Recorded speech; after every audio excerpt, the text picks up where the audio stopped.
In this question, we are asked to find the least perimeter of an isosceles triangle in which we can inscribe a circle.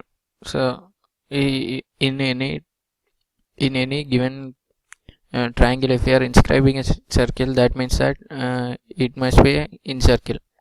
We know that in circle has its center as a meeting point of all the angular bisectors. So, if I draw, let's say this is an isosceles triangle with side, let's say AB, let's say this triangle is simply ABC, and let's say AB is equal to AC. So that means angle B is equal to angle C. Let's say this is equal to theta. Now what will happen is angle A will be equal to 180 minus 2 theta. So this thing will become, now if I draw an angular bisector, they must meet here at the center. So like this, let's just say this is the center, the angular bisectors meeting here. Then this will become theta by 2, this will become theta by 2.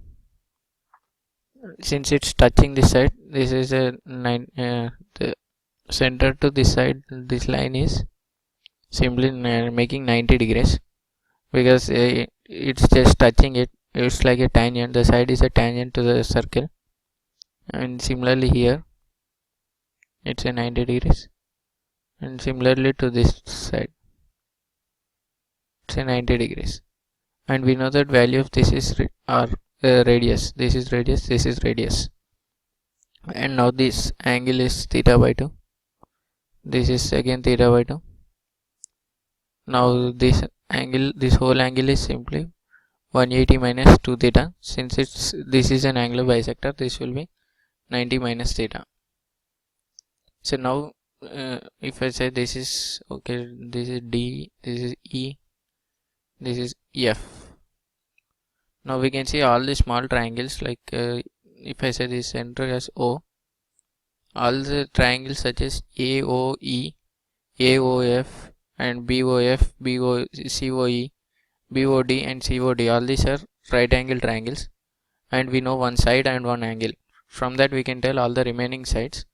So from this triangle, so this triangle if I consider, now you can see this is R, and this angle is 190 minus theta. So from that I'll get this angle is theta, since this is 90 degrees.